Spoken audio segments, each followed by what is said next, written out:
साथियों नमस्कार, स्वागत है आपका एक और इस नए वीडियो में। और आप देख रहे हैं बिग इंडिया टीवी।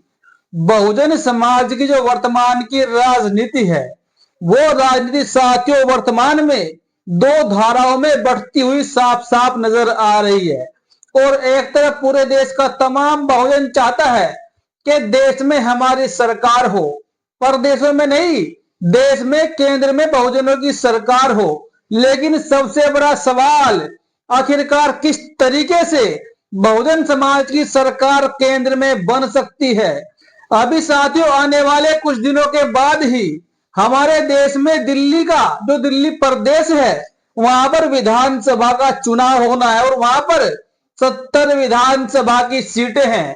और इसके बाद ठीक साथियों बिहार का भी चुनाव है, फिर उत्तराखंड का चुनाव होना है, उत्तर प्रदेश का चुनाव होना है, और साथ ही साथ मैं आपको बताऊं पंजाब का भी विधानसभा का चुनाव होना है।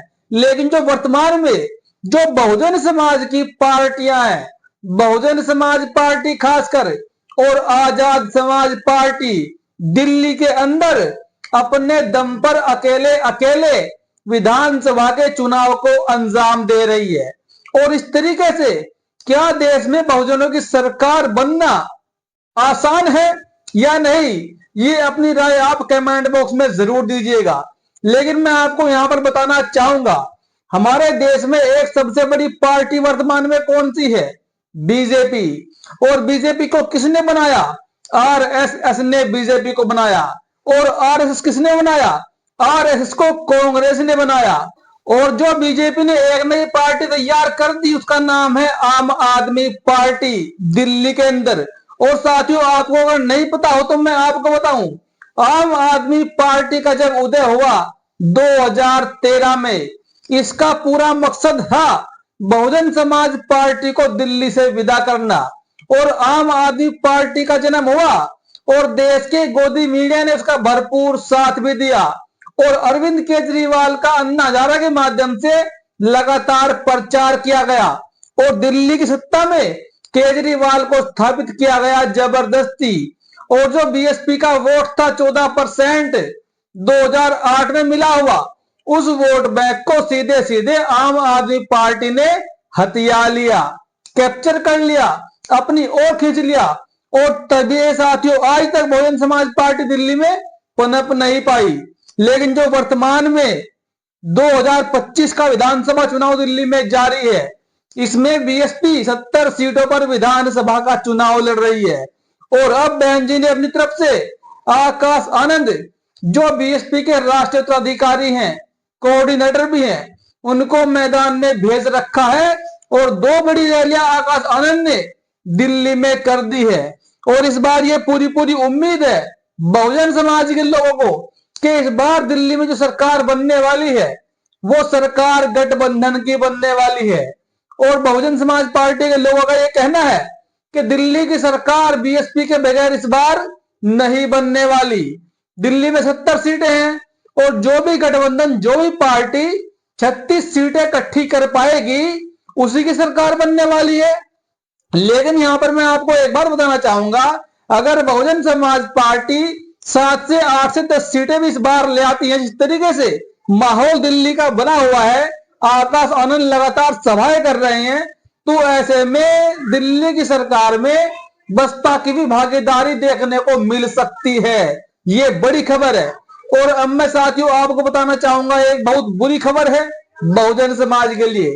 आप जानते हैं उत्तर प्रदेश में 4 बार बीएसपी की सरकार रही और बहन कुमारी मायावती ने तमाम कार्य उत्तर प्रदेश में किए, तमाम कॉलेज बनवाए, तमाम स्कूल बनवाए, विश्वविद्यालय बनवाए, अस्पताल बनवाए, सड़कें बनवाई। और साथ ही साथ देश के एससी एसटी ओबीसी के बच्चों को पढ़ने का भी अधिकार दे दिया फ्री ऑफ कॉस्ट में, यानी कि सरकार के बेस पे, स्कॉलरशिप के बेस पे। लेकिन आज वो स्कॉलरशिप कहां है? उसको बीजेपी ने पूरी तरह खत्म कर दिया है। अब पूरे देश के अंदर से धीरे धीरे बीजेपी सरकार एससी एसटी ओबीसी के आरक्षण को समाप्त करने की ओर है। और जो एक साथ ही नोएडा के अंदर से बुरी खबर है, वहां पर बसपा की सरकार ने एक चौक का निर्माण करवा दिया, इसका नाम था 4 मूर्ति चौक। और वहां पर तथागत गौतम बुद्ध की एक बड़ी सी प्रतिमा लगाई गई थी, जिसमें 4 तस्वीरें थी, 4 मूर्तियां थी, जो चारों दिशाओं में देख रही थी। अब उस तस्वीर को, उस मूर्ति को वहां से मनोवादी लोगों ने रातों रात गायब कर दिया है। यानी कि मनोवादी लोगों को तथागत बुद्ध की मूर्ति इतनी जलन हुई कि उस मूर्ति को रातों रात गायब कर दिया। बहुजन समाज के लोगों ने खुद चेतावनी भी दे दी है कि ये अपमान जो यहाँ पर किया जा रहा है अम्बेडकरवादी विचारधारा का, ये बिल्कुल भी सहा नहीं जाएगा। वो मूर्ति वहां पर दोबारा स्थापित करनी पड़ेगी जिन्होंने उसको हटाया है।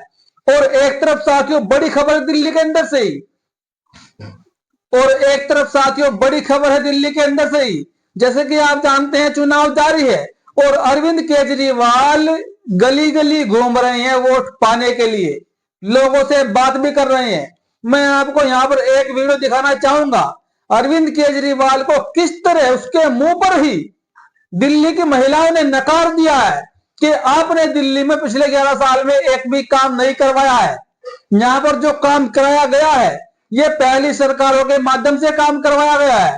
आप इस वीडियो को देख, इस वीडियो में अरविंद केजरीवाल वहां से फिर दांत दिखाते हुए निकल लेते हैं जब उनके मुंह पर ही तमाचा मारा गया। कैसे हो? हाँ बढ़िया है सर हमें बात आप इतना सब करते हो लेकिन हमारे लिए क्या करते हो भले? हाँ बंटी भैया करेंगे, बंटी भैया तो फिर वैसे ही क्या नहीं करा बताओ। इतना साल से क्या करा, सब कांग्रेस के हाथ का करा हुआ है। क्या नहीं करा, हाथ का करा हुआ है? क्या नहीं करा, सब यही करा हुआ है। हम लोगों ने कुछ नहीं करा, खाली है ना कांग्रेस के हाथ का पार्टी। महिला ने कैसे अरविंद केजरीवाल को डांट कर भगाया अपनी गली से। ये हाल है वहां की सरकार का, जो बड़े बड़े दावे करते हैं, फ्री में बस सेवा ले लो, फ्री में बिजली ले लो, फ्री में शिक्षा ले लो, लेकिन है कुछ नहीं, सब कुछ हवाई बातें हैं। इसके बदले जनता से दुनिया भर का टैक्स अरविंद केजरीवाल वसूल रहे हैं। और एक तरफ साथियों आप इस खबर को देखिए, इस वीडियो को देखिए। ये वीडियो है छत्तीसगढ़ का, जहां पर वर्तमान में बीजेपी की सरकार है और छत्तीसगढ़ में 3000 अभी 3000 आउटसोर्सिंग वाले शिक्षकों को बीजेपी की सरकार ने झटके में हटा दिया है। यानी कि 3000 लोगों की बीजेपी ने नौकरी छीन ली है। और वो 3000 महिलाएं, MA BEd PhD करी हुई लड़कियां सड़कों पर लेट लेट कर आंदोलन कर रही है। यहाँ पर शर्मसार बीजेपी को किया जा रहा है। और इस खबर को लेकर कांग्रेस ने वहां पर क्या कुछ रिएक्शन जारी किया है। छत्तीसगढ़ में 3000 शिक्षकों को नौकरी से निकाल दिया गया है। ये वीडियो बीजेपी सरकार में युवाओं की दुर्दशा और सरकार की संवेदनहीनता का सबूत है, जहां वे कड़ाके की ठंड में सड़कों पर लेटकर न्याय मांग रहे हैं, अपनी नौकरी के लिए गुहार लगा रहे हैं, लेकिन उनकी कोई सुनवाई नहीं हो रही है। देश के युवा पहले ही बेरोजगारी, पेपर लीक और परीक्षा में धांधली से जूझ रहे हैं। ऐसे में हजारों युवाओं की नौकरी छीनकर सरकार उनका भविष्य तबाह करने पर तुली है। ये बीजेपी का युवा विरोधी चेहरा है, जहां रोजगार के खोखले वादे कर उन्हें बेरोजगार बनाया जा रहा है। देश इन्हें कभी माफ नहीं करने वाला, ये कांग्रेस ने लिखा है। और एक तरफ साथियों चंद्रशेखर रावण ने बड़ा हमला बीजेपी सरकार पर बोला है। चंद्रशेखर रावण ने क्या कुछ कहा है। हमारे देश में जो आज वर्तमान में शिक्षा की हालत है, जो मेडिकल लाइन की हालत है, स्वास्थ्य की हालत है, जो कचरा बीजेपी सरकार में बना दिया गया शिक्षा का, स्वास्थ्य का, उसको लेकर क्या कुछ लिखा चंद्रशेखर रावण ने। आज वर्तमान में कुंभ का मेला लगा है, 6 महीने मेला लगा रहेगा। वहां पर बीजेपी की सरकार ने कुछ ही दिनों के अंदर एक नया शहर सा बना दिया है। अगर सरकार अपनी पर आए, करने पर आए, तो क्या कुछ नहीं होता। जब 6 महीने के लिए नया शहर बसाने की तैयारी कर दी बीजेपी ने कुंभ का मेला लगाने के लिए, तो फिर यही सरकारें शिक्षा के नाम पर मुंह बंद क्यों कर लेती है, स्वास्थ्य के नाम पर मुंह बंद क्यों कर लेती है। चंद्रशेखर ने बड़ा हमला बोलते हुए कहा है, सरकार के पास इतनी शक्ति होती है कि जब सरकार ठान लेती है तो असंभव कार्य भी संभव हो जाते हैं। 6 महीने में रेत पर इस तरह का एक शहर बसाना भी इसी शक्ति का उदाहरण है, जो दर्शाता है कि अगर सरकार चाहती तो किसी भी बड़ी चुनौती का समाधान किया जा सकता है।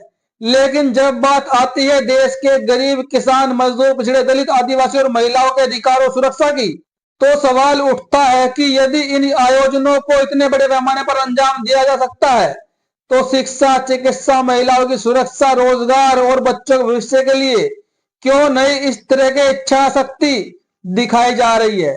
झांसी में आग लगने से नवजात बच्चों की मौत और ऑक्सीजन की कमी से बच्चों का दम तोड़ना, ये घटनाएं साफ दिखाती हैं कि जनता की जान और उनके बुनियादी अधिकार हमारी प्राथमिकताओं में कहीं पीछे रह गए हैं। क्या हमारी प्राथमिकताएं गलत हैं? क्या सामाजिक उत्थान की दिशा में गंभीरता की कमी है? क्या व्यापक जनकल्याण में सरकार से हमारे द्वारा सवाल करना गलत है? यदि समाज के वंचित तबकों के उत्थान के लिए भी उसी दृढ़ संकल्प और इच्छा शक्ति से काम किया जाए तो एक स्थायी बदलाव संभव है।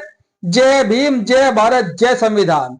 साथियों, यहाँ पर बहुत बड़ा मैसेज चंद्रशेखर रावण ने सरकार को दिया है कि जब आप कुछ ही दिनों में इतना बड़ा आयोजन, इतना बड़ा प्रोग्राम सेटअप कर सकते हैं अरबों करोड़ रुपया लगाकर, तो फिर हमारे देश में आप रोजगार पैदा क्यों नहीं कर सकते हैं? अच्छी स्वास्थ्य सेवा प्रदान क्यों नहीं करते हैं सरकारी अस्पतालों में? शिक्षा का स्तर इतना क्यों गिरा दिया गया है? ये सबसे बड़े सवाल खड़े होते हैं सरकार पर। बाकी साथियों, आप इस पर क्या प्रतिक्रिया है? अपनी प्रतिक्रिया जरूर दें।